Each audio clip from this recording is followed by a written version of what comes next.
Ya, selamat datang di podcast Voice of Youth.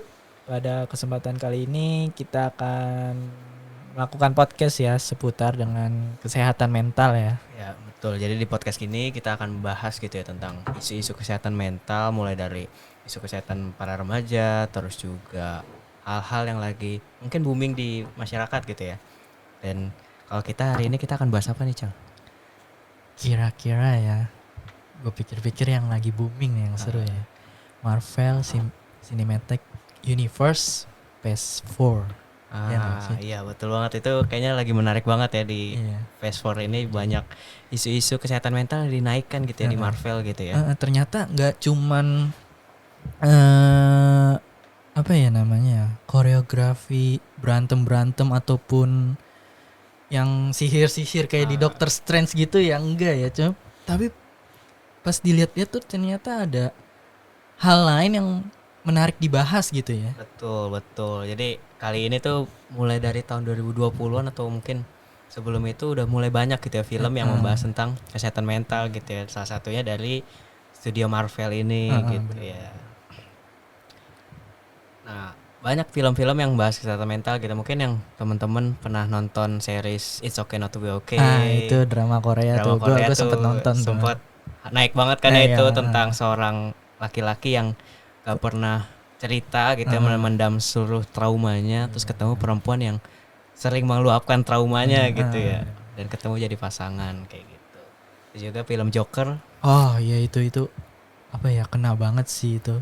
Apalagi kata orang-orang tuh ya, kalau misalnya lu lagi stres gak boleh tuh nonton film Joker. Oh iya, sempat dengar tuh. Sempat dengar. Terus juga katanya kalau nonton film Joker tuh nggak boleh sendiri, harus ada ya minimal ada yang nemenin, ada yang gitu nemenin ya, lah biar nggak tertekan banget gitu. Katanya emang kena banget sih katanya. Ya emang dalam tuh, gue juga nonton di bioskop juga. Wah, ini suasananya tuh emang beda dari film-film DC lainnya yang emang DC terkenal dengan darknya ya. Tapi film Joker ini kayak lebih dark gitu, lebih dalam lagi membahasnya gitu.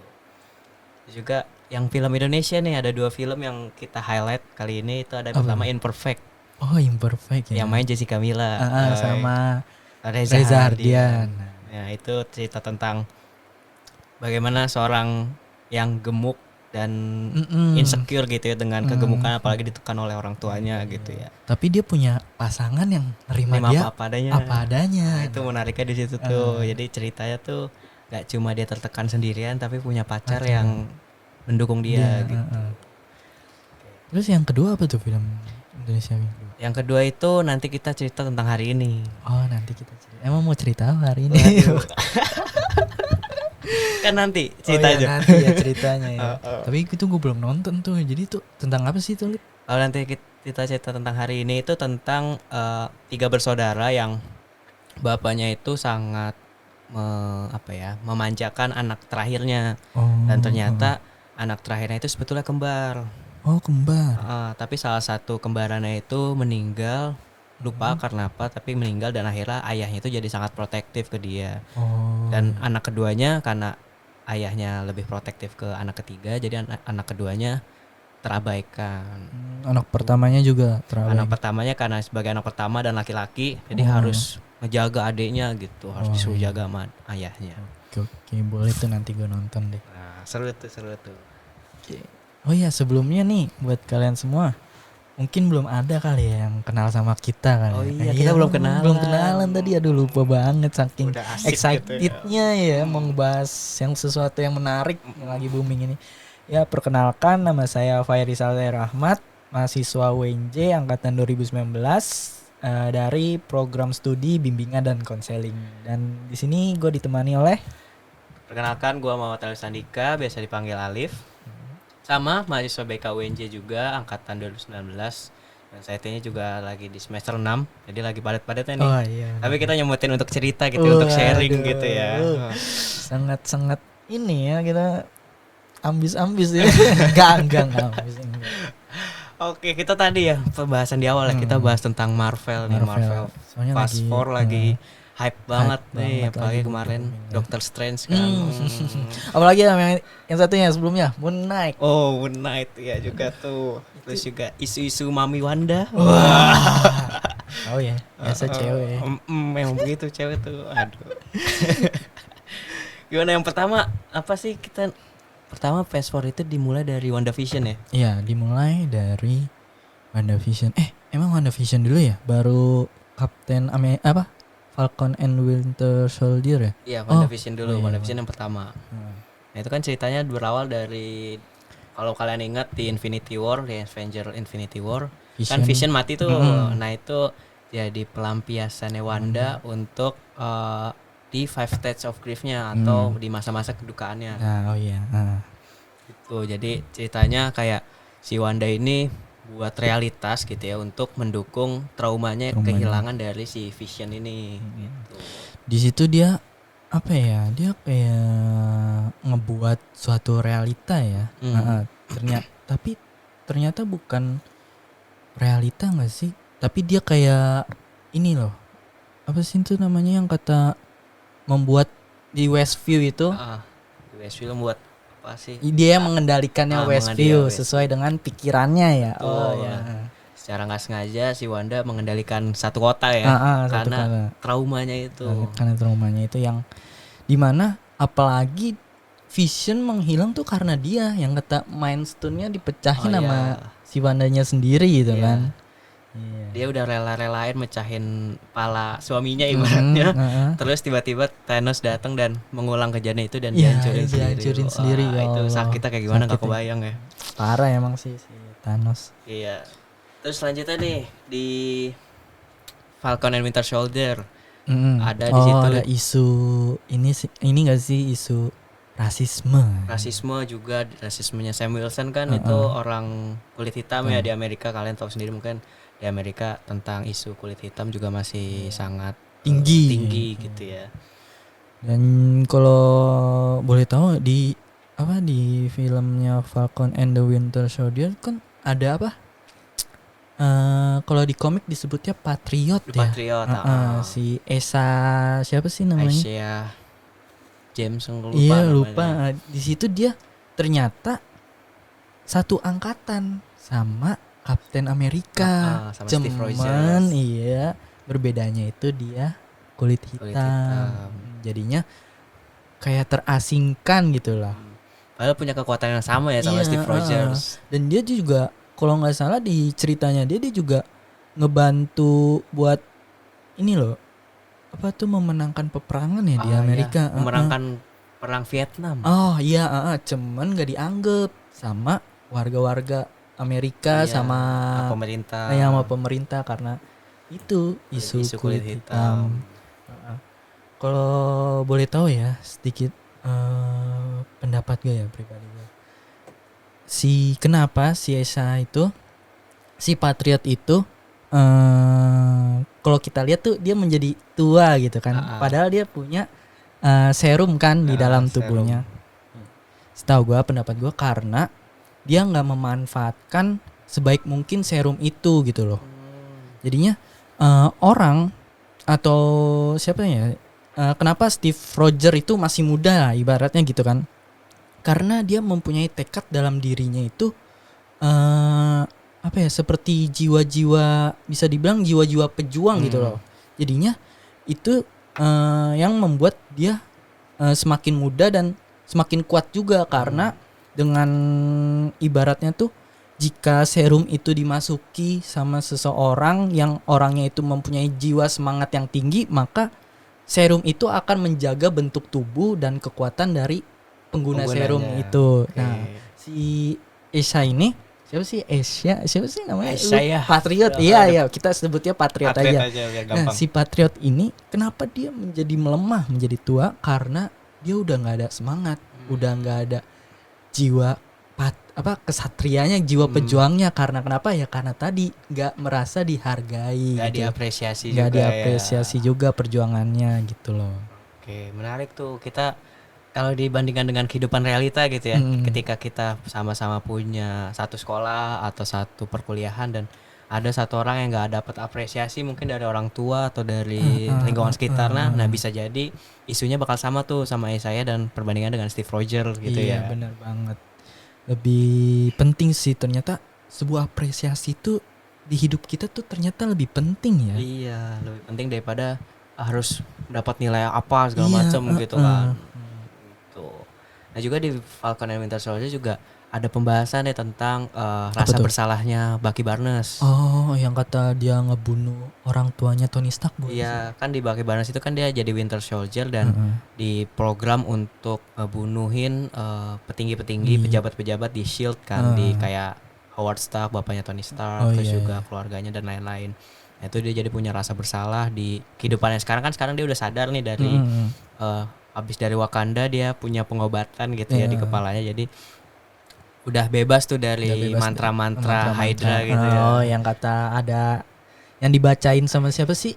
Sama Itu tuh yang di Zemo, Civil War. Zemo. Oh iya, Zemo. Iya. Pernah dibacain dan itu udah hilang ya? Udah sebenarnya? hilang, udah bebas dari itu, tapi dia belum bebas dari rasa bersalahnya. Oh iya. Jadi dia punya rasa bersalah sampai dia datang ke ahli, ke psikolog gitu ya, datang ke psikolog buat bebasin rasa bersalahnya itu. Dia diminta untuk minta maaf ke keluarga-keluarga yang pernah dia bunuh. Bayangin guys, superhero aja, pahlawan aja datang ke psikolog loh. Berarti Kita aja kita tuh aja kayak yang bukan superhero, ya Allah, lemah banget ya berarti ya. Bisa iya, dibilang gitu ya. jadi kita nggak perlu menggembor-gemborkan kalau psikolog itu jadi orang gila apa gimana, tapi bener-bener. psikolog itu sangat membantu kita ya, psikolog, konselor atau psikiater itu sangat membantu kita buat survive di kehidupan gitu ya. Nah, buat kalian nih kalau misalnya datang ke konselor, psikolog itu bukan berarti kalian gila gitu. Berarti itu kalian aware gitu terhadap kesehatan mental kalian gitu. Jadinya gak usah takut, gak usah malu. Mungkin banyak juga ya yang di sini pendengar-pendengar podcast kita gitu. Iya betul. Kayak takut gitu ke psikolog. Takut ke psikolog, takutnya disangkanya orang gila sama teman-teman. Itu enggak loh. Malah justru kamu aware, lu baik gitu terhadap diri lu sendiri, lu sayang gitu terhadap diri lu sendiri gitu. Betul. Jadi gak apa-apa, kalian datengin aja. Banyak kok sekarang akses gratis gitu ya di Iya, puskesmas gitu segala macam. Apalagi online makin dipermudah ya. Betul, bisa lewat Zoom. Kalau kalian masih malu untuk datang langsung ketemu bertatap-tatap kayak gini, kalian bisa lewat Zoom gitu kan. Oke, kita lanjut. Apalagi nih selanjutnya nih? Filmnya ya. Film ini di Loki, series Loki. Oh, series Loki. Ya, yang kata ini enggak multiverse jadi bercabang-cabang. Iya, bermulanya multiverse tuh dari yang kemarin kita nonton kan, Doctor Strange Multiverse of Madness tuh awal mulai dari series Loki tuh. Kalian kalau belum nonton boleh nonton. Tapi ini spoiler aja jadinya.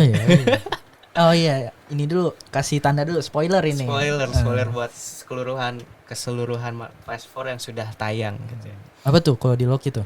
Di Loki jadinya ceritanya itu kan di universe-nya MCU sebelum bercabang-cabang itu ada satu timeline yang harus dipatuhi gitu sama seluruh makhluk hidup gitu. Ya.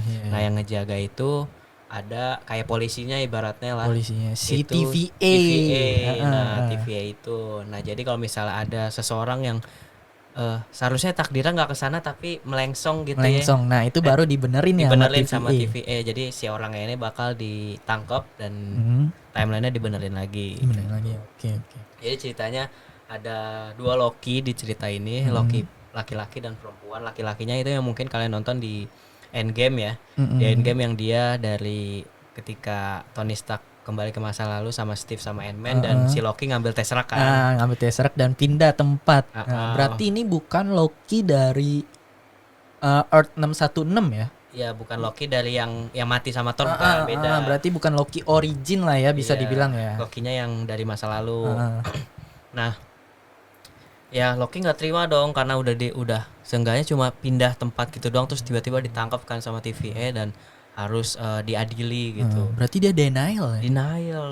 Denial dan dia menolak untuk ada bahasanya di situ di prune atau dihanguskan gitu ya, jadi pindah ke alam lain. Jadi dia menolak untuk itu dan menawarkan untuk bekerja sama dengan TVA untuk menangkap si Loki yang cewek tadi. Gitu, yang udah mengacak-ngacak timeline dari masa lalu gitu. Oke. Gitu. Nah, si Loki cewek ini ceritanya itu, atau Loki cewek ini namanya Sylvie disebutnya. Nah, si Sylvie ini dia Juga denial juga. Denial juga. Nih si Loki emang demen denial ya. Oh iya, emang kayaknya emang sifatnya ya. Sifatnya ya, jadi nggak terima dengan keadaan gitu ya.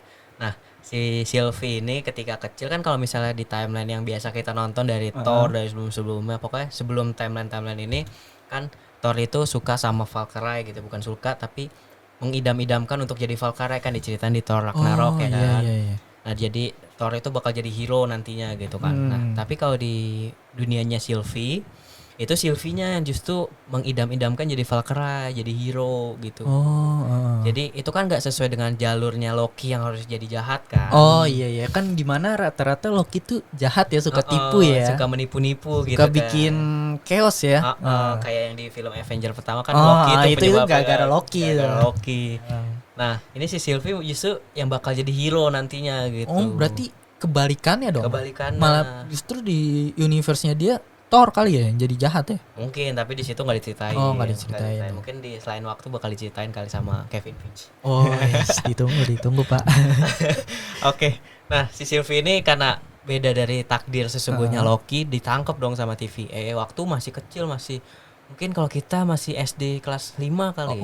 SD dari kelas situ 5, ya. Dari situ. Padahal dia baik dong, mau jadi pahlawan dong. Iya kan, secara kita logikanya mungkin dia, harusnya bagus dong dia, si Loki jadi baik, jadi nggak ada perang Avenger, nggak ada segala macem. Tapi kan timeline jadi berubah tadi, jadi nggak ada Avenger, jadi nggak ada segala macem, jadi timeline bakal berubah seterusnya kan. Benar. Jadi si Sylvie ini ditangkap dan denial. Kalau si Loki tadi kan denial, dia minta negosiasi biar jadi bantu TVA-nya kan. Tapi kalau si Sylvie ini jadi kabur-kaburan dia. Suka kabur-kaburan ya. Kabur-kaburan dia ngambil tabletnya TVA yang bisa pindah-pindah timeline. Waduh. Ngeri dong itu, bisa timeline bisa jadi hancur ya gara-gara itu ya. Iya betul. Jadi berantakan tuh timeline gara-gara dia. Jadi kalau mau ketangkep dia pindah lagi ke timeline lain, pindah lagi, dan itu kan susah dilacaknya gitu. Jadi sampai seumuran Loki yang gede. Itu juga kewalahan TVA. Jadi sampai ketemu Loki yang tadi pas ketangkep di ambil Tesseract itu, baru ketemu si Sylvie buat bantuin si Loki buat bantuin nangkep si Sylvie dari TVA kayak gitu. Denialnya itu jadi ada dua gitu perbedaan denial, yang si satu denialnya jadi kabur-kaburan, yang satu jadi berkompromi dengan yang menangkep gitu ya. Jadi kalau misalnya kita di kehidupan realita gitu, kalau misalnya ada sesuatu yang nggak sesuai dengan takdir kita, kita ya wajar sih kita denial atau menolak kalau kejadian itu harusnya nggak terjadi di kita. Tapi kan kita bisa meresponnya dengan cara yang berbeda, cara yang baik, cara yang positif ya, yang kita harus respon ya. Cuman wajar ya, jadi sifat manusia tuh denial itu wajar ya. Cuman bagaimana caranya kita merespon itu harus yang benar, harus yang baik guys. Betul. Selanjutnya habis Loki apa? Habis Loki Moon Knight. Iya benar, Moon Knight. Nah, baru selesai 2 minggu lalu ya. Iya baru selesai. Itu lagi hype-nya sih itu Moon Knight, yang dimana dia jadi pahlawan tapi punya kepribadian ganda. Ini baru pertama kali ya di MCU ya. Iya, baru kelihatan nih ada kepribadian ganda gitu. Sebenarnya udah ada sebelumnya. Yang mana tuh? Hulk. Dia kan 2. Iya, tapi kan yang satu cuma hau-hau. tapi benar itu 2. Tapi dua jiwa dalam satu tubuh. Iya. Walaupun yang satunya hau. Cuman nggak di highlight ya kalau Hulk. Kalau Hulk ya. Ceritain secara detail ya. Enggak, cuman di sini Muna kan diceritain secara detail tentang kepribadiannya yang ada 3 ya. Yang pertama Mark, yang kedua Stephen, yang ketiga Jack Lockley ya. Itu kenapa tuh kalau boleh tahu tuh? Itu kalau diceritanya kan dia punya trauma sama ibunya. Jadi ketika kecil dia punya adik namanya, lupa siapa namanya. Rodo ya. Iya. Punya adik namanya Rodo, dan si Mark ini yang kepribadian aslinya dia main sama Rodo ke suatu gua. Dan di mana itu guanya itu yang menyebabkan adiknya terbunuh ya. Lebih tepatnya hilang karena cuaca. Jadi tenggelam adiknya di situ. Nah, di situ si Mark disalahkan sama ibunya gitu. Kenapa nggak bisa jaga adik kamu dan segala macam. Harusnya kamu gini. Pasti kamu iri ya sama adik kamu selama ini karena beda ininya pengasuhannya. Pengasuhannya kayaknya itu emang pilih kasih nggak sih? Iya ya, kayaknya pilih kasih ya Kayak ibunya pilih ya. kasih. Enggak.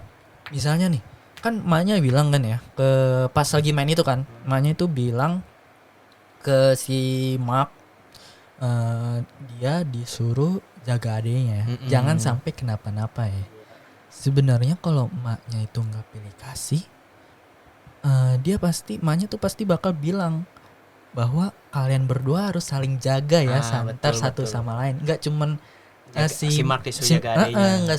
nggak cuman jagain adiknya doang, tapi kalian sebagai saudara tuh harus saling jaga. Kayaknya akar permasalahannya dari situ kali ya. Bisa Emang jadi. sifat emaknya itu yang pilih kasih ya, pola asuhnya gitu. Nah, munculnya kepribadian ganda ini ya gimana sih, kehilangan ade langsung gitu kan ketika kejadian, dan dia pasti juga punya rasa bersalah dan justru malah disalahin lagi sama Iya, ibunya gitu kan. Jadi kayak double tag gitu ya. Ya, double take. jadi kayak dia udah, iya gue tahu gue salah, tapi Tekanannya ditekan lagi, ditekan ya. terus gitu sampai di ulang tahun keberapanya, sampai beberapa tahun setelahnya sampai terus diinget nih, harusnya Iya. kita masih bisa rame-rame segala macam. Emaknya masih nyangkut paut yang kejadian masa lalu ya. Betul, jadi kayak nggak rela Nggak gitu rela ya. banget Nggak ya. rela si Mark ini yang hidup gitu ya. Padahal sama-sama anak ya. Iya, padahal sama-sama anak ya. Padahal iya ya. Padahal kan anaknya 2, masih sisa 1. Waduh, iya, jangan. waduh. Nggak bersyukur ya. Nggak bersyukur ya. Oke, Sampai setiap ulang tahun malah nggak muncul lah iya, ibunya ya. nggak muncul, Cuma nggak sama mau. bapaknya doang. Oh, Ya. bapaknya doang. Nah, munculnya tuh ketika si Mark ini ya kesel lah sama ibunya dan selalu dihukum sama ibu. Jadi Mark ke kamar dan ibunya pasti selalu datang ke kamar dan bakal ngehukum si Mark, entah ngencambuk pakai sabuk kah atau pakai apa. Nah, ketika ibunya datang ini kan ibaratnya dalam manusia gitu, itu datang bahaya lah istilahnya kan, walaupun itu ibu sendiri tapi itu datang bahaya, dan si Mark ini nggak mau bahayanya dia rasain. Nah, akhirnya memunculkan kepribadian Yang lain. Stephen Grant dari ini film apa tuh namanya, yang petualangan gitu ya, yang selalu ngejaga dari bahaya gitu kan istilahnya gitu ya. Iya. Itu yang pas dia mainin juga tahu sama adiknya, Sama pas adiknya mau ke juga, gua ya, kan. iya. Kan di pas percakapannya, kamu mau jadi siapa gitu, mau jadi Stephen Grant, itu si Marknya ngomong kayak gitu. Iya, Ya. karena selalu berani dan menghadapi bahaya gitu ya. Nah, selalu berani dan menghadapi bahaya itu dia jadiin di alter ego dia. Jadinya ketika ibunya datang atau bahayanya datang, itu si Stephen Grant muncul gitu ya. Jadi Mark nggak bakal ngerasain sakitnya hukuman dari ibunya.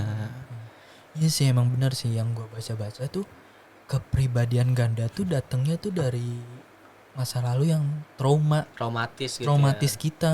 Dia bakal memunculkan gitu. Nah, ketika kita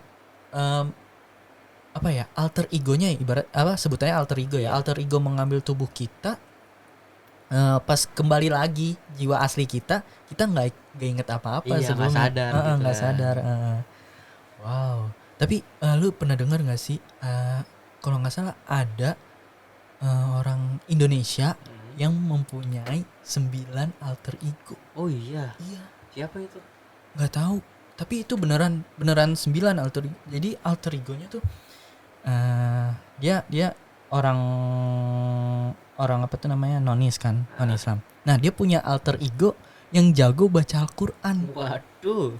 Perempuan. Terus ada alter ego yang jago ngitung-ngitung, yang jago akuntan gitu kan. Iya. Terus pokoknya 9 pernah masuk TV. Ternyata emang beneran ada loh. Ternyata kepribadian ganda itu, gue baru tahu loh. Iya, dan ini banyak ada, 9 ya. loh. 9 alter ego gitu. Di filmnya cuma 3 gitu ya. Dan yang dimuncul cuma 2 gitu kan awalnya. Ini beneran kejadian nyata itu. Jadi jangan heran kalau misalnya ada teman kalian yang tiba-tiba, tapi nggak harus bukan kita yang menentukan itu kepribadian ganda apa bukan ya. Harus dari ahli yang bisa menentukan itu kepribadian ganda atau bukan. Kalian juga jangan self diagnose ya. Karena itu nggak baik juga gitu. Kayak self diagnose, lebih baik kita datang ke yang ahlinya. Betul, kayak psikolog, konselor, psikiater gitu ya. Tuh. Nah, terus ceritanya itu gimana gitu? Ya ceritanya si Mark jadi kabur kan dari rumahnya dan memilih untuk jadi tentara. Jadi tentara kan. Nah, pas di tentara dia dipecat ya karena punya itu masalah kesehatan mental ya. Kepribadian kan. Terus akhirnya jadi pembunuh Jadi bayaran. pembunuh bayaran. Terus pas pembunuh bayaran dan ada temennya mengkhianati, partnernya bukan temennya, partnernya mengkhianati dan akhirnya dia sekarat dan tibalah sampai dia di kuil Dewa Bulan Dewa Bulan atau ya, Khonsu. si Khonsu ya. Oke, dan akhirnya dia meminta kesepakatan kepada Khonsu ya buat jadi avatarnya. Iya, Dan jadi avatar atau jadi pengendala perwakilannya. ibarat itu pengendala apa sih, malam ya, Pengembara malam. pengembala malam ya. Gitu. Jadi menarik tuh ceritanya, dia punya isu kesehatan mental tapi jadi superhero gitu, dan dia nggak sadar awalnya, nggak sadar dan tiba-tiba kalau si Steven tiba-tiba nyasar di mana gitu, dia ngakunya nggak sadar, kok tiba-tiba nyasar gitu. Kalau si Mark mungkin sadar ya, karena kan dia yang ciptain si Stephen Grant. Apalagi yang di scene ibunya meninggal ya, itu itu sakit banget. Si Marknya tuh tahu dia waktu kecil tuh suka disakitin, suka sama ibunya, suka ya pokoknya dijahatin gitu kan. Tapi dia masih sempet datang ke pemakamannya ya. Walaupun nggak masuk rumah ya. Dan itu ternyata dia sedih juga loh. Iya, dia punya rasa sakit itu, kehilangan ibu. Kehilangan gitu. Padahal apa ya? Saturan dendam gak sih? Iya. Tapi dia kayaknya masih sayang. Masih sayang gitu, masih dalam hal wajar dia. Ya ke ibu siapa sih yang nggak sayang gitu ya. Jadinya trauma dan akhirnya yang munculin si Steven. Dan di situ Steven masih nelpon sama ibunya. Yang kata dia nyasar ya. Nyasar, terus bilang nyasar, waduh nyasar nih bu. Padahal ibunya tuh ada di rumahnya tuh di situ dan udah meninggal gitu ya. Itu sakitnya kayak gimana. Nah itu tadi kan kita cerita tentang Wanda, terus tentang si Mark Spector ini punya kedukaan yang mendalam gitu, sampai dia si Wanda punya bisa ngendalin realitas. Kalau si Mark Spector jadinya punya kepribadian ganda. Dan di sini yang kita mau highlight nih tentang five stages of grief atau 5 tahap dari kedukaan. Ya, itu yang pertama ada denial, yang kedua ada anger marah, yang ketiga ada bargain, terus yang keempat ada depresi, dan yang kelima tuh ada penerimaan ya, acceptance ya. Nah dari denial itu tadi mungkin kita cerita tentang denial yang di Loki gitu ya, ketika kita dihadapkan suatu takdir yang nggak sesuai dengan keinginan kita dan akhirnya kita kayak menolak gitu ya, menolak fakta gitu ya, kayak kita tuh aduh kok kayak gini ya, kayak harusnya tuh nggak kayak gini, harusnya gitu, kayak terus segala macam sampai akhirnya ke tahap marah, tahap anger kan. Kita marah dengan orang sekitar ataupun marah dengan diri kita sendiri ya. Gak jarang tuh orang marah dengan diri kita sendiri dan akhirnya justru menyakiti diri sendiri. Biasa gitu. Terus yang ketiga tuh ada bargaining, di mana tawar menawar ya. Ibaratnya tuh kalian pasti pernah dengar dong, ketika orang yang sedang mengalami kedukaan gitu kan, pasti kalian pernah mendengar orang tersebut berkata bahwa kayak gini, kenapa sih gak gua aja yang mati gitu kan? Kenapa sih gak gua aja yang pada saat itu yang ketabrak misalnya gitu. Dan itu terjadi pada itu loh, ibunya Mark Spector juga kayak gitu. Oh iya, bargaining kan. Kenapa nggak si Mark aja mati sih? Kenapa sih harus si Rodo? Nah, ya, tapi kalau kita pikir-pikir di ibunya Mark Spector kayaknya dia cuma sampai tahap bargaining doang. Mungkin sampai depresi sampai depresi enggak, tapi penerimaan. Dan itu perlu juga gitu. Dan ternyata pada setiap step-step itu ada copingnya sendiri ya, cara menanggapinya, cara meresponnya. Dan bagaimana cara kita meresponnya itu yang melanjutkan kita ke tahap berikutnya ya. Betul. Jadi kayak itu tahap-tahap yang pasti dilewati gitu, nggak bisa tuh lompat misalnya dari bargaining langsung acceptance, nggak bisa tuh. Pasti dari denial harus ke anger dulu, terus harus ke bargaining, depression, baru acceptance. Nah tadi di tahap depresi belum kita jelasin ya. Tahap depresi di mana sangat sedih mendalam, kehilangan seseorang atau kehilangan mungkin hewan peliharaan, mungkin teman-teman sih pernah kehilangan hewan peliharaan, dan sedihnya tuh sangat mendalam sampai gak mau makan, gak mau tidur, terus kayak kayak nggak ada semangat hidup gitu ya. Ibaratnya tuh kayak udah separuh nafasnya udah hilang, gila saja gitu kan.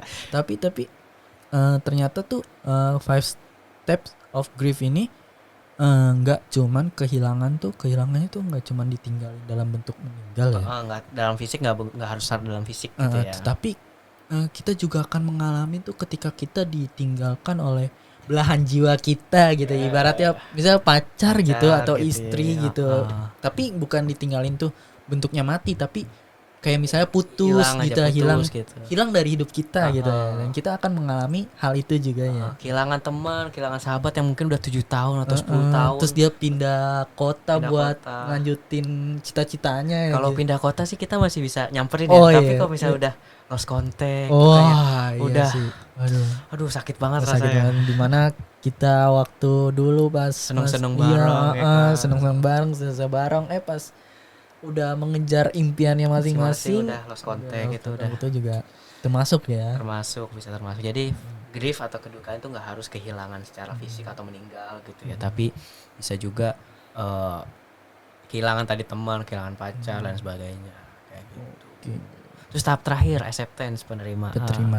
Ini banyak orang yang mungkin mikir acceptance ini sangat sulit didapatkan gitu ya. Tahap ini susah ya. Susah gitu, dari tahap depresi ke acceptance itu tahap yang paling susah untuk dicapai gitu ya. Karena ya ibaratnya kita ketika kehilangan seseorang atau kehilangan sesuatu, pastinya kalau misalnya kita nggak punya dasar yang baik dalam diri kita gitu, entah itu dasar agama atau dasar kemampuan dalam menerima diri sendiri dan sebagainya, ya itu akan sulit untuk mencapai acceptance gitu ya. Jadi kita benar-benar harus, bahkan ada yang dari depresi ke acceptance itu emang perlu bantuan orang lain, bantuan konselor dan sebagainya untuk sampai ke tahap penerimaan gitu ya.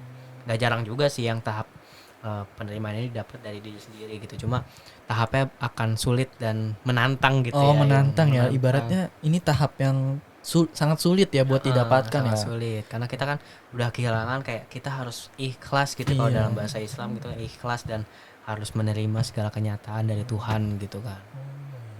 Sulit ya, sulit banget, apalagi kalau kita nggak punya support system atau gimana sih yang mendukung kita, gitu dan ya. Tadi yang lu jelasin itu perlunya orang lain ya, konselor atau teman atau siapapun atau pasangan. Aduh. Nah, kalau diibaratkan sama yang Wanda tadi tuh, si Wanda acceptance-nya di mana tuh? Dia menerima di mana tuh? Kalau dari Wanda yang menariknya dari itu kalau nggak salah 9 episode atau 6 episode ya, lupa. Pokoknya setiap episode itu melambangkan setiap 5 stages of grief. Gitu. Ternyata itu dibalik tersiratnya ya? Informasi tersiratnya itu melambangkan 5 stages of grief, di mana di episode 1 itu denial, di mana dia nggak bisa menerima keadaan dan akhirnya memunculkan realitas baru gitu. Memunculkan realitas baru di mana dia mengendalikan satu kota. Di situ kan ceritanya si Wanda datang ke rumah impiannya bersama Vision kan. Itu masih cuma petakan gitu doang, belum jadi rumahnya, dan dia ke situ dan sangat sakit gitu, sangat sedih sampai dia meluapkan sampai kekuatannya. Satu kota kena dampaknya. Gitu, dan dia memunculkan realitas kalau rumah itu udah jadi dan dia punya suami Vision gitu ya. Dari kekuatannya dia. Gitu. Nah, itu denial tuh. Jadi denial juga bisa memunculkan realitas baru di kepala kita, kayak sebenarnya kayak ibarat kita lagi kehilangan terus halusinasi di kepala kita, sebenarnya orang itu ada. Nggak mungkin terjadi, karena kalau kita nerima kabar masa sih mungkin nih gitu kan. Jadi kayak denial tuh kayak gitu. Oke. Terus di episode kedua atau episode ketiga gitu, dia mulai muncul angernya gitu, ketika marah si ada Monica Rambeau datang ke kan dari Sword kan. Iya, dari Sword. Masuk ke Hex atau itu realitanya si Wanda maksa ya. Masuk dan bisa masuk, dan akhirnya ini memata-matai lah istilahnya si Monica ini memata-matai, jadi masuk rumahnya, kenalan kayak ibarat tetangga aja gitu ya. Dan pada saat itu si Wanda udah punya bayi. Udah ada anak kembarnya. Tuh ada 2 kan, punya bayi dan cita-cita dong kayak ibu sama ibu gitu, sama perempuan cita, wah bayinya lucu ya segala macam. Terus si Wanda bilang, iya nih yang satu sebenarnya gue juga punya kembaran loh segala macam, si Pietro gitu. Terus si Monica keceplosan, loh bukannya si Pietro itu mati di Sokovia ya? Oh, yang ditembak sama tuh Sama sama Ultron. kapal. Oh iya Sama iya kan. Ultron. Heeh. Di Age of Ultron kan. Terus kaget dong itu. Terus si Wanda, loh kok tahu gitu. Kok tahu, Ini bukan orang dari sini nih yang gua kendaliin nih. Oh, iya. Ini orang lain Orang nih. lain. Makanya dia sadar, lu bukan dari sini, keluar. Jadi itu marah tuh, langsung di kick dari realitasnya. Diusir Itu ya? diusir dan marahnya di situ. Jadi dia mulai sadar kalau itu punya realitas baru di situ gitu, dan nggak mau orang lain masuk ke situ. Jadi dari situ realitasnya mulai dibatasin tuh, nggak boleh ada orang yang masuk, termasuk dari SWORD, dari polisi dan segala macam. Itu nggak boleh masuk. Terus yang ketiga tuh bargaining. Yang ketiga bargaining. Dia mulai kayak pikir nih, aduh kok bisa ya kayak gitu, kayak di episode 3, 4, 5 Kok gitu ya kalau bisa nggak salah. orang masuk gitu? Kok bisa Petronya mati. Pietro mati, Vision mati dan segala macam. Terus juga dia tuh mulai sadar sebenarnya ini bukan Vision yang biasanya gitu, bukan yang ini dia vision ciptaannya. Vision ciptaan dia yang cuma inget sampai masa penciptaannya gitu, dan cuma tahu itu dia suaminya gitu, nggak tahu pengalaman masalahnya Visionnya gitu. Okay. Terus si Wanda kayak, ya kita harus tetap di sini, kita nggak boleh. Si Vision kan mulai menyadari dan mulai ngomong ke Wanda kan, ya kita harus tetap di sini, kita udah hidup bahagia, udah punya anak, punya rumah, kenapa kita harus keluar dan menyelamatkan yang lain, kita harusnya di sini aja gitu. Itu tuh masuk denial nggak sih, kayak nggak menerima kan? Nggak menerima itu kan bagiannya denial, sampai ke bargaining kan bagiannya gitu. Sudah tuh. Terus tahap selanjutnya depresi. Dia di episode itu kayak, kalau misalnya kalian nonton di episode 6 atau berapa sekian gitu, akhir-akhir, udah mulai akhir-akhir, dia kayak cerita ke kamera gitu, ibarat cerita ke penonton gitu. Oh, dia kayak Deadpool dong. Iya, Deadpool kan suka cerita ke kamera. Cerita ke kamera kalau, ya kan itu kita nggak apa-apa ya begini ya, segala macam, kayak depresi udah nangis segala macam, dan dia udah nggak bisa ngendaliin realitanya. Ya kan biasanya ngendaliin kayak terkendali gitu ya. Nah ini realitanya udah tiba-tiba berubah sendiri. Kan itu tahap-tahapnya dari episode 1 sampai episode terakhir itu kan tahapnya berubah ya, dari tahun 90-an sampai ke tahun 2000-an. Oh, ternyata itu ya tersirat. Tiba-tiba berubah sendiri. Jadi dia udah nggak bisa ngendalin tuh, udah depresi, udah nggak bisa ngendalin kekuatannya sendiri. Tuh depresi. Terus akhirnya muncul Agatha Harkness. Oh iya, yang itu yang pengendali penyihir juga. Iya, penyihirnya yang pakai Darkhold kan. Iya. Itu minta kekuatannya Wanda, tapi ya itu kan tempur segala macam. Dan akhirnya disadarin kalau itu bukan realita lu gitu, bukan realitas lu. Dan ya walaupun di sini Agatha itu villain ya atau penjahatnya, tapi ibaratnya menyadarkan Wanda gitu orang ya. yang yang membantu dia ke tahap penerimaan. Betul, jadi menyadarkan Wanda untuk ini bukan realitas aslinya, nih anak-anak lu kalau misalnya dikeluar dari Hex ya udah mati, nggak ada di situ lagi. Dan warga-warga lu coba mikir, warga-warga itu ketangkap apa nggak bisa ngendalin pikirannya sendiri gitu kan ibaratnya. Jadi dia mulai sadar, oh iya warga-warganya juga kasihan nggak bisa ngendalin pikirannya sendiri. Tapi kalau misalnya dibuka realitasnya, jadi anak-anaknya hilang, sama Visionnya juga hilang gitu. Tapi akhirnya si Agathanya tempur, kalah si Agathanya, dan ya udah dia bisa nerima kalau ya udah nanti kita urus deh anak-anaknya. Jadi ibaratnya di akhir cerita itu ditidurin gitu, udah malam ditidurin di kamar. Itu hexnya atau realitanya udah terbuka tuh, pelan-pelan kebuka sampai ke rumahnya. Terus udah perpisahan sama Vision, perpisahan sama anaknya, tapi nggak secara langsung pisah sama anaknya gitu. Jadi kayak ya tidur, selamat tidur ya, terima kasih udah mau jadi anak-anak aku. Tuh, terus anaknya juga, iya terima kasih udah jadi ibu aku. Itu kayak sedih ya. Wah, itu kayak gimana sih? Kita penonton kan tahu wah itu bakal hilang tuh anak-anaknya, tapi kayak Wandanya kayak nerima gitu. Jadi udah mulai nerima di situ. Terus ya udah tuh, jadi akhirnya dia udah mulai nerima dan bisa membuka realitasnya lagi gitu ya. Kayak gitu. Oke. Ternyata guys, di dalam filmnya Wanda itu ya ada pesan tersirat ya, bukan pesan tapi secara enggak langsung menyadarkan bahwa itu ada informasi yang lain yang kita harus dapetin gitu ya. Iya, ada informasi yang sebenarnya nggak disampaikan secara langsung gitu, tapi itu penting juga Penting gitu buat juga kita gitu. buat menyadarkan kita bahwa itu hal itu penting ya, itu Betul. 5 step of grief ya. 5 steps of grief. 5 tahap dalam kedukaan. Kedukaan. Wow, Tuh. ternyata menarik juga ya di PS4 ini, ternyata nggak cuman permasalahan dalam apa ya, perang gitu. itu nggak melawan monster, enggak, tetapi ada hal lain yang disampaikan secara nggak langsung itu, bahwa itu kayak apa ya, kayak kesehatan mental gitu dan, gitu. dan penting juga kan.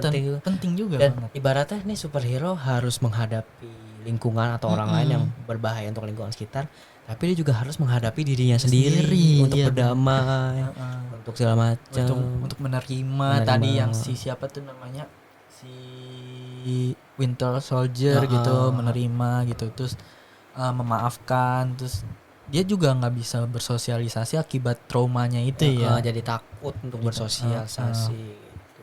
Jadi harus berdamai gitu. Jadi nggak harus, ibaratnya superhero aja yang sekuat itu punya kekuatan yang mungkin kita damba-dambakan gitu kan. Wah, pengen nih jadi Captain America yang punya kekuatan, pengen nih jadi Superman. Tapi mereka juga punya isu kesehatan mental yang harus diselesaikan. Gitu ternyata orang kuat aja bisa terlihat lemah ya kalau itu ya. Waduh. Oke. Nah, tadi kan kita membahas secara mendalam 5 Steps of Grief-nya Wanda tuh ya.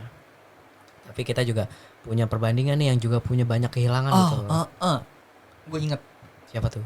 Thor. Nah, itu dia. Ternyata kalau bisa dibilang sih Thor itu juga kesian juga ya. Dari kehilangan ibunya yang kata dibunuh sama Dark Elf ya. Terus kemudian bapaknya kemakan umur ya.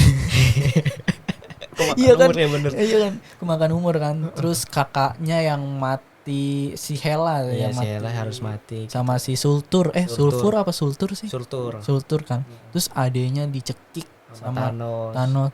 Terus rumahnya hancur, tuh sahabatnya si Heimdall ditikam jantungnya gitu kan. Terus setengah warga Asgard juga hilang kan, mati sama Thanos gitu. Dia sampai kehilangan kelayakannya ya. Sampai nggak bisa ngangkat palu gitu ya. Di Avengers Endgame kan sampai dia punya itu udah sampai depresi tuh dia. Udah menggemuk kan, udah jadi gemuk gitu. Yang ibarat punya otot segala macam yang bagus, sebenarnya tiba-tiba gemuk dewa ya, padahal dewa. Terus mainnya Fortnite lagi. Iya, dia jadi punya coping ke Fortnite gitu ya. Tapi yang gue lihat-lihat tuh si Thor ini ya bisa juga ya. Tetapi si Thor ini kehilangannya tuh pas gede, Lip. Pas dia udah dewasa, bukan masih kecil kan. Sedangkan kalau Wanda kan dia tuh kehilangannya tuh dari kecil, dari dia masih kecil, dari kecil tuh orang tuanya mati karena ledakan perang itu kan, perang Sokovia. Terus pas remaja kehilangan kakaknya si Pietro.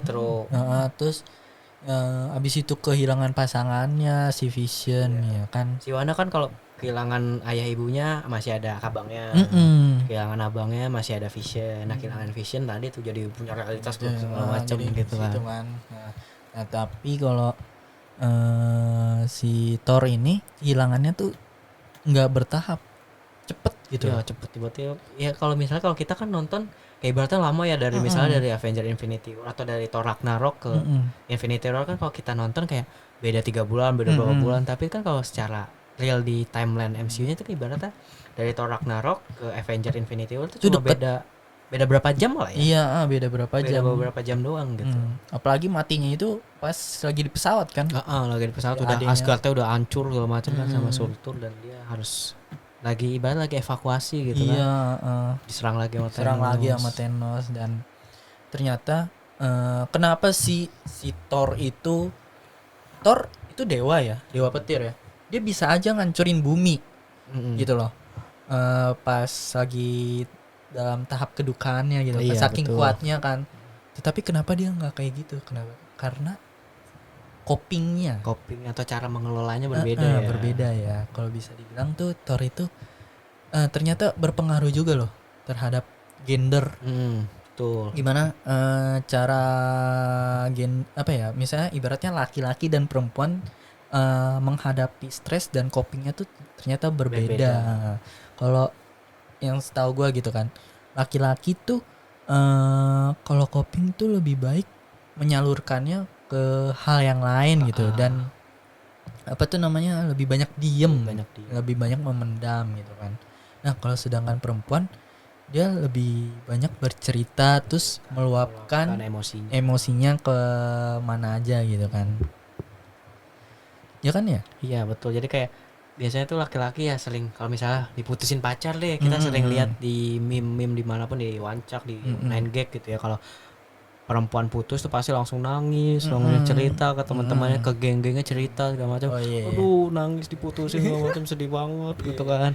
Tapi kalau cowok ketika diputusin sama teman-temannya, sama gengnya tuh langsung main bola gitu, atau main PES gitu kan, segala macam. Jadi copingnya tuh berbeda. Tapi perempuan biasanya kalau udah kayak gitu, udah putus nih, beberapa bulan kemudian, 3 bulan tuh udah bisa tenang gitu, lagi, udah bisa move happy on, lagi, bisa happy segala macam gitu, dalam jangka waktu tertentu bisa tenang gitu ya. Tapi kalau cowok happy-happynya setelah putus nih, main game segala macam, tapi bebas lah ya. Bisa bebas. 3 bulan kemudian kayak kangen terus ngechat lagi, kayak merasa kehilangan baru kerasa kehilangan gitu. Jadi ada tahap yang berbeda antara perempuan dan laki-laki.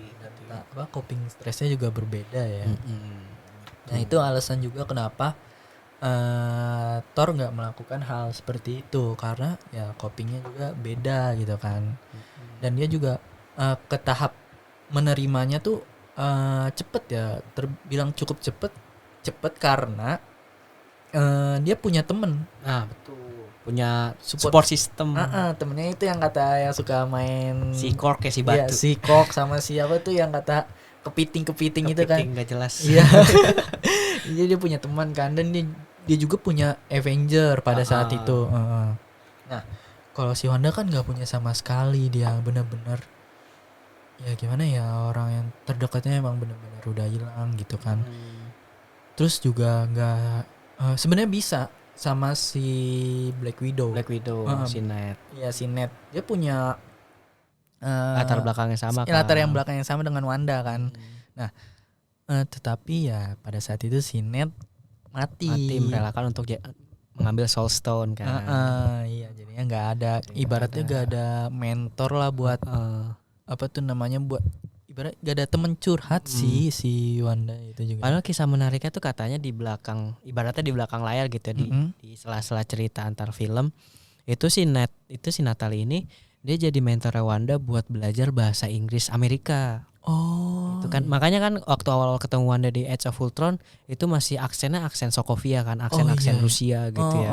Tapi pas udah ketemu di Avenger atau di mana gitu ya, di film-film selanjutnya si Wanda tuh udah bisa aksen Amerika. Nah itu katanya ngajarin si Natalie gitu. Jadi harusnya punya ikatan emosi yang lebih gitu antar sesama orang Rusia ibaratnya kan. Natalie juga orang Rusia ya? Orang Rusia kan, dari Rusia dia. Alah. Gitu. Apalagi punya latar belakang yang sama ya. Gitu. Jadi harusnya bisa jadi mentor selanjutnya gitu untuk nenangin, tapi Natalinya kan harus gitu. Tapi salah Wanda juga sih. Wanda nggak mau apa ya, ibaratnya tuh nyari teman gitu loh. Maksudnya ya ke Avengers gitu loh ya kan, nyari teman, cari teman cerita. Dia tuh maunya apa-apa ya ibaratnya sendiri gitu ya. Sendiri aja gitu. Oke. Ya tadi Natalie kan. Natalie sebenarnya bisa jadi mentor Wanda gitu kan, buat apa tuh namanya, ngelewatin masa-masa kedukaan gitu kan. Beda sama Thor yang dia punya teman tadi kan, terus juga copingnya main game dibanding harus merusak segala macam kan gitu. Marahnya juga Thor kalau kita lihat di Avenger Endgame lebih memendam dan lebih ke depresi kan. Yang sampai kalau misalnya kita lihat nggak sadar tuh, kalian lihat kalau yang waktu kumpul tuh di Avenger-nya, terus si Rhodey bilang itu orang tidur apa mati sih? Yang di pojokan. Yang di pojokan gendut. Nah itu salah satu bentuk depresi tuh, dia memilih untuk diam tidur gitu ya, dibanding harus ikut diskusi, rapat diskusi ya ibaratnya sama anggota Avengers lainnya. Betul gitu. Jadi dia lebih milih untuk mojok, diem, tidur gitu ya, dibanding harus ngobrol. Tapi akhirnya dia udah menerima ya. Udah sampai tahap menerima ketika dia punya grup baru lagi, The Guardian of Galaxy. Nah kita lihat nanti di Thor Love and Thunder. Thunder. Marvel boleh promosi. Masukin ya di sini ya. Kita nih sekalian sponsor. AdSense. Bener. Tapi Gitu. kita nggak tahu juga tuh apakah dia masih menjadi dirinya sendiri atau beda gitu ya. Soalnya nggak tahu. Namanya laki tuh sulit ditebak ternyata gender ya. Katanya sih di sini dia milih untuk di Thor Love and Thunder itu dia bakal milih untuk pensiun jadi superhero gitu. Makanya dia kan di trailernya di mana tuh? Diganti. Kan trailernya itu dia di tempat yang pertarungan itu di mana? Di mana? Yang ketemu Hulk waktu Thor Ragnarok. Oh, tahu di kayak di arena gitu kan. Di Cuman arena. lupa. Nah, itu dia milih untuk ke sana kan untuk pensiun di trailernya kan. Gitu. Nah, enggak tahu nih besok kita ceritanya gimana nih Juli nanti ya. Soalnya udah pindah juga kan yang jadi Thor siapa sih si Jane Foster ya? Jane Foster. Oh, bukan si Valkyrie ya? Valkyrie kan jadi rajanya, Raja Asgard. Asgard. Oh, kan iya. ditukar dipindah tangannya. Wah, ya jadi nunggu nih ya. Thor Love and Thunder ya. Gimana cara copingnya si Thor ya? Apakah dia udah balik menjadi dirinya sendiri atau kayak masih pura-pura jadi orang lain gitu ya. Masih pura-pura bahagia ibaratnya. Pura-pura bahagia. Gitu. Jadi kesimpulan hari ini apa nih, Cal? Kesimpulan hari ini menurut gue ya, gak semuanya ternyata orang kuat yang kelihatan kuat. Iya, pahlawan pun gitu kan, superhero pun ternyata memiliki sisi kelemahannya juga. Betul. Dan sisi kelemahannya itu yang nggak membuat dia nggak menjadi dirinya sendiri gitu. Ibaratnya tuh superhero pun ya butuh bantuan orang lain gitu loh. Jadi gimana kita yang cuman manusia biasa di dunia ini tanpa butuh bantuan orang lain gitu loh. Betul. Sekelas Thor gitu aja yang kuat aja masih butuh support system dari teman-teman. Jadi buat kalian semua bahwa kesehatan mental ini sangat penting loh, sangat penting dibahas dan juga sangat penting diperhatikan gitu loh untuk kita semua gitu. Jadi buat kalian juga nih ada kesimpulan juga yang penting bahwa kalian juga jangan takut buat bercerita ke yang dekat lah, siapapun itu lah gitu, orang tua, teman. Kalau misalnya kalian gak percaya ke teman atau biasa juga gitu kan, ya kalian juga jangan takut buat ke psikolog gitu loh, ke konselor gitu. Kalian gak akan dipandang bahwa kalian memiliki gangguan kejiwaan gitu, gangguan mental gitu. Malah justru itu kalian sebagai sebagai bentuk tindakan kalian bahwa kalian aware gitu, perhatian gitu terhadap diri kalian sendiri bahwa betul. Diri kita ini masih butuh orang lain gitu. Orang lain. Jadi untuk kalian gak usah gimana ya ibaratnya gak usah takut, gak usah ragu dan gak usah sok kuat lah. Betul. Ya untuk menjalani hidup ini, karena sebagaimananya mestinya kita kan manusia ya, makhluk yang sosial, saling membutuhkan orang lain gitu. Gitu. Sebagai penutup, satu quotes yang mungkin teman-teman yang udah nonton Multiverse of Madness dari Doctor Strange. Are you happy? I'm happy. Jadi bukan itu. Oh, bukan. I love you in every universe. Ya, itu kan orang-orang pada menggembor-gemborkannya, tapi pertanyaan are you happy? Nah, itu juga ya kan? Mungkin. Tapi ternyata nggak happy. Itu jadi coba kalian tanya dari diri sendiri, are you happy? Gitu. Jadi kalian bisa mulai dengan mengenal diri sendiri dari pertanyaan itu. Oke, udah ya semua udah disampaikan ya untuk hari ini ya. Oke, udah semua. Oh ya, jangan ada yang terakhir. Buat kalian juga yang sedang mengalami masa-masa sulit gitu ya, lebih baik cari coping yang positif. Betul. Jangan sampai melampiaskannya tuh ke hal yang positif ya. Jangan sampai kalian tuh misalnya lagi stres, lagi mumet, copingnya tuh jangan ke bentuk yang negatif kayak suka self harm, self-relate gitu. Terus ngerokok gitu ya. Kan biasanya cowok gitu tuh kalau misalnya Iya. lagi stres dikit, terus lagi pusing sama keadaan, ngerokok itu kan sebagai bentuk yang apa ya namanya, yang merusak diri sendiri gitu Ya ibaratnya kalian ingin menyelesaikan masalah tapi Tapi- dengan masalah. Malah justru nambah masalah. Jangan diselesaikan dengan masalah karena Betul. malah nambah masalah Tambah gitu. masalah dan akhirnya makin stres lagi. Makin stres lagi. Lebih baik untuk kalian yang sedang mengalami suatu kesulitan gitu, kendala gitu. Ya carilah coping stres yang baik gitu. Bisa juga bercerita kemana gitu, ke teman. Pokoknya teman yang dapat dipercaya ya gitu kan. Betul. Atau juga ke konselor gitu. Jangan ya diam-diam mendam terus langsung yang coping yang Nggak jelek-jelek jelas, itu malah justru merusak diri kalian sendiri gitu loh. Tuh. Oke, bener kan? Oke, betul banget. Jadi kita juga yang pertama jangan self diagnose tentang diri kita sendiri, kenali diri kalian, apakah kalian perlu bantuan atau enggak. Kadang kita juga bisa membantu diri kita sendiri, gitu. Cari orang lain dan juga cari pengelolaan emosi, pengelolaan stres yang baik, gitu ya. Banyak juga kok konten-konten di Instagram ya, TikTok tentang seputar kesehatan mental gitu. Salah kan. satunya Bidehome. Wah iya itu benar, jangan lupa promosi ya. Jangan lupa kalian follow Be The Home. Di situ adalah apa ya, aplikasi akun yang membahas seputar dengan kesehatan mental ya, isu-isu kesehatan mental. Siapa tahu juga kalian dengan membaca atau memfollow akun Be The Home, kalian mendapatkan pemahaman atau insight baru ya tentang seputar kesehatan mental ya. Di situ ada definisi-definisi, kemudian cara-caranya, terus ciri-cirinya, dan ya ibaratnya itu ya dapat membantu kalian lah ya. Betul. Oke, kita rasa cukup Iya, ya, cukup. kita akhirnya ya berpisah dengan para penonton gitu ya. Waduh. Terima kasih yang udah menonton hingga akhir gitu. Terima kasih dan juga semoga membantu untuk teman-teman semua untuk menghadapi kehidupannya. Iya, walaupun sulit ya. Tapi menantang gitu. Menantang. Kita ganti kata sulit dengan menantang. Iya, jadi benar. lebih terasa positif gitu. Oke, benar banget. Gitu, kehidupan yang menantang. Jadi kalian bisa terus berkembang. Oke, sampai di sini sekian. Terima kasih. Sampai jumpa di podcast lainnya.